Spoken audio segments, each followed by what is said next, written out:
Parker. I want to fight Parker definitely, and hopefully Turkey might hear this and make it happen in England, make it happen in something. I believe Joseph Parker will come in at career heaviest, and he's put that weight, and I think one to absorb and to be able to wrestle that young lion in. Daniel Dubois calling out Joseph Parker after getting stopped by Oleksandr Usyk. The irony writes itself. You get picked apart, broken down on a big stage, and then shout, "I'm on another level." Fans aren't buying it. Not when you're... I'm just ready to fight now. It's just, let's get it on. Let's get it on now. I want to entertain the people. I want to entertain the fans. Confidence just got shattered under the Wembley lights. Parker isn't the man to chase when you're still rebuilding. He keeps it classy and calculated. While Dubois talks levels, Parker sticks to principles. Hit and don't get hit. That's real boxing IQ, not noise, not bravado. And let's be honest, I have a good chin. I've showed it in the past and I'll show it again. But it's not so much about taking these punches. It's about going out there and performing and hitting and not getting it. Parker's chin has held up against far more dangerous punchers than Dubois. If Dubois thinks he can bully his way into the spotlight with empty fire, he's mistaken. Parker doesn't just respond. He delivers reality checks. Measured, focused, razor-sharp, no trash talk, just intent. While Dubois is shouting for attention, Parker is... Or you know that you're going to get a well-prepared fighter who's the champion of the world and wants to remain champion of the world. Well, my goal is to take that away from him and be champion myself. Is quietly preparing to dismantle him. That's not hype. It's a declaration of war. Dubois clings to unfinished business. Like he didn't just get schooled by a master technician, he's dreaming if he thinks this is about revenge. Parker is already ahead in class, in composure, in the trenches. Dubois might want big nights, but I'm here with Johnny Nelson. We're about to put out an R&B album, so don't you worry. I'm your backing dancer. I'm your backing dancer. Now, you might not believe we're in Saudi Arabia because we're both wearing our... He hasn't earned them yet.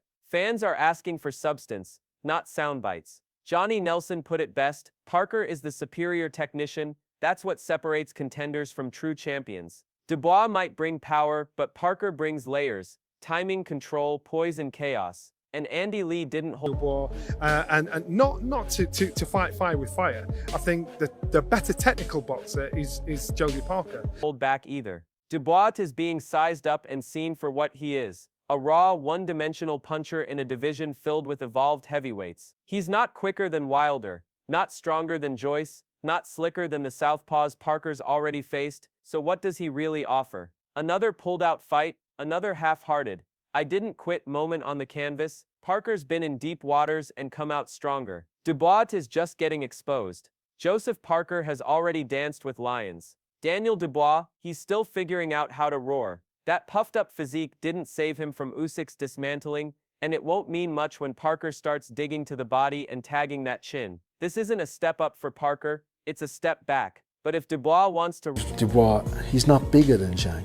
He's not as fast as Wilder. So Joe's faced all these things that Dubois has, but not to the same extent. Run it. Joe will gladly remind him that levels in boxing aren't claimed in post-fight interviews, they're earned through war. And just when you thought Andy Lee was done calling it out, he doubled down. He didn't mince words. He went straight at Dubois' mindset. Whether Dubois is laser-focused or daydreaming about some kind of TikTok redemption arc, Parker wins. That's how confident Team Parker is. And honestly, why wouldn't they be? Dubois already pulled out once when the pressure was on. Then he folded against Usyk, dropped to his knees like a prayer that didn't get answered. Now he's playing the unfinished business card. Please. If his focus slips again, Parker ends it early, and if Dubois is fully switched on, even better. Then Parker gets to shut down the best version of Dubois and silence the excuses once and for all. Andy Lee isn't prepping Parker for a chance, he's preparing him for a coronation. Dubois might want to entertain the... I hope he's focused on Joe. I hope he is, because I know Joe can win either way. Even if he is or isn't like overlooking him, I know Joe can beat fans, but this won't be entertainment for him. This will be a masterclass in composure, timing, and control. And the fans, they'll get their money's worth watching Parker send Dubois straight back to reset mode. Even Eddie Hearn, who never misses a chance to hype a rising star, sees the writing on the wall. This is Parker's moment. Body, mind, and spirit, the man is locked in. He's not dragging pressure around like a weight. He's thriving in it. You can see it in his movement, in training clips, in the way he speaks. No anxiety, no chaos, no excuses. Dubois, on the other hand, always looks like he's either just walked out of a nightmare or about to step into one. Parker isn't chasing belts anymore. He's reclaiming legacy. And every time Eddie speaks on it, even Parker, this is the right time for him. It doesn't mean he's going to win, but I'll tell you what, he'll never get a better chance because mentally, physically, I think even spiritually, like you can see how happy he is in his preparation and in life at the moment, that this just might be the right time for him to become a two-time world heavyweight champion. Subtly leaning toward Parker, it's obvious. The boxing world knows Dubois isn't built to deal with a calm, calculated assassin like Joe. Eddie didn't promise victory, but he didn't need to. His quiet confidence said it all. The stars are lining up, and Parker is stepping back into heavyweight royalty. Dubois, meanwhile, is still reeling. And Frank Warren knows it too. His tone isn't one of conviction, it's concern. He sounds less like a promoter and more like a worried uncle. That's all you need to hear. Frank's hesitation, the way he skirts around the topic, it says everything. That loss to Usyk wasn't just about skill, it was about heart, composure, and grit. And Dubois came up short in every department. That wasn't just a defeat, that was... Don't learn from it, and he won't come again, but it's up to him. You know, it was a tough night for him, a tough night. Is he okay, like, health-wise? He's obviously very, very disappointed. But in terms of, that was brutal, that knockout, Frank. Is he okay? He got up at 10. He wasn't brutal. It's humbling. You don't talk about coming again for a future champion like that. Parker doesn't need pity talk. He commands respect. Dubois is back at square one, hoping a second wind will save the story. But if Parker's the next hurdle, it might break him for good. Yes, Dubois can learn from it, but only if he's honest with himself. Because if he doesn't learn from Usyk, he won't survive Parker. And let's not forget, Joseph Parker saw it all coming. His reaction to Dubois is sick, cold, clear, surgical. He didn't gloat. He didn't sympathize. He simply laid out the facts. He'd seen this collapse before. A fighter with no plan B, no backup gear, running out of options and folding. Dubois came out aggressive, landed a few, and the moment Usyk adjusted, he crumbled. Parker watched it like someone reviewing a blueprint, and he knows he can execute the same one. He broke him down, right? He broke him down, he was patient. Then Dubois did, for me, looked better. Like landed some good shots in the beginning, it was going back and forth. And he got Usyk's attention, but he was patient.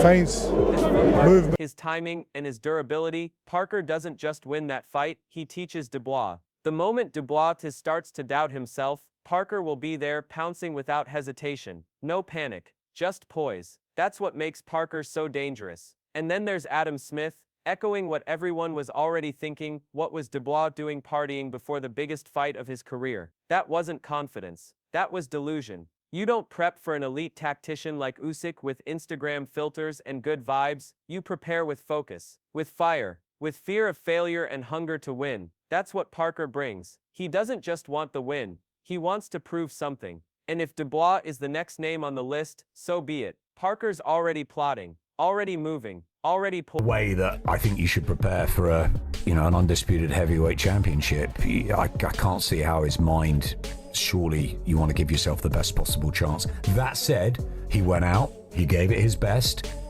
and he lost. He lost to the better man. Poised. This isn't just another fight. It's a reminder of what real levels look like. You prepare for war with sacrifice, tunnel vision, and grit, everything Daniel Dubois lacked. Against Oleksandr Usyk, it wasn't just a loss, it was a breakdown. A brutal reminder of what separates contenders from champions. It was a case of levels, and as Adam Smith put it, too right. The jump from fringe prospect to elite exposed Dubois badly. He wasn't ready physically, mentally, or emotionally. Worst of all, he didn't even seem to understand the magnitude of the moment. Joseph Parker, by contrast, lives for these moments. He dials in when the stakes rise. He treats fight week like battle prep.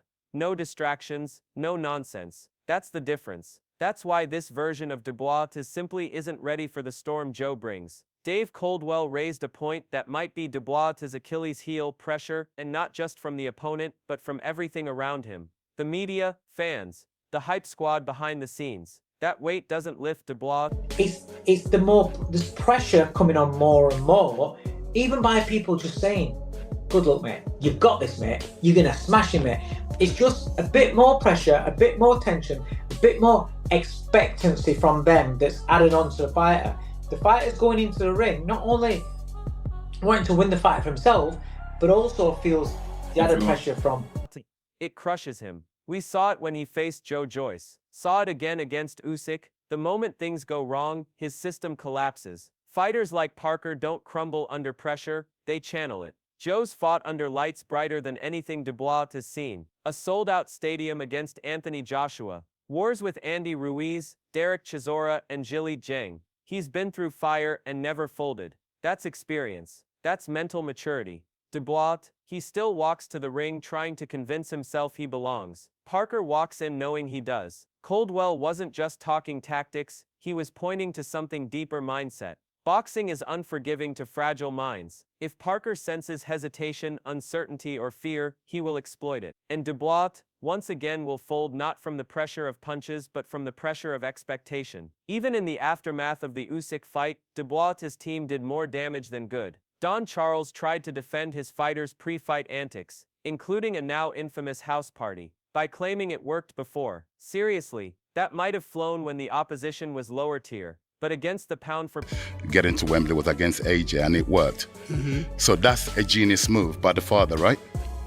No one criticized it Right. when it worked. So that's a genius move, right? No one criticized it because people were just fixing on the ring walk, the ring walk. Right. So that's a genius move because it Calling that worked. a genius psychological move is laughable. If your fighter needs a social gathering to feel okay before stepping into war, you're not preparing a champion. You're coddling a cheerleader. Meanwhile, Parker's camp is the blueprint for discipline, focus, and intent. Zero fluff, just business. Even pointing to Dubois' performance against Joshua as proof of growth is a stretch. He lost. Poor decision-making under pressure cost him again. Don Charles sounds like a man trying to polish a collapse into a comeback narrative. But fans aren't stupid. We saw the fight, we saw the unraveling. There was no genius, just a mental breakdown on a global stage. Parker doesn't throw parties before fights, he throws punches that end careers. And if Dubois' camp carries that same mindset into a Parker bout, it won't just be another disappointment, it'll be a disaster. Derek Chisora, never one to sugarcoat, summed it up perfectly. If you fight a man who isn't 100%, it's not a win, it's a con. That's the cloud surrounding Dubois, the mystery injuries, the partying, the emotion. Go sick, motherfucker go sick. You can't fight a sick man.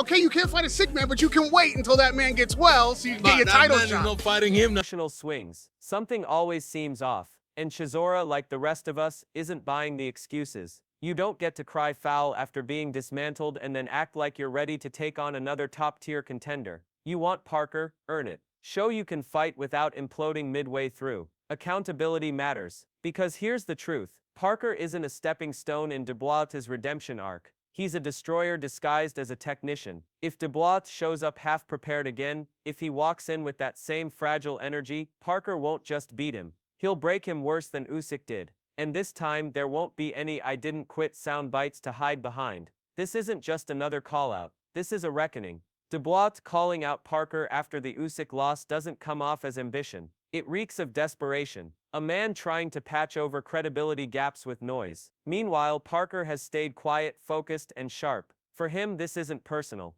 It's professional. It's about legacy. Reclaiming his spot at the top, showing the world that skill, discipline, and experience still beat raw power and promotional noise. If Parker wins, he re-enters title contention, maybe even gets another shot at world gold. But if Dubois pulls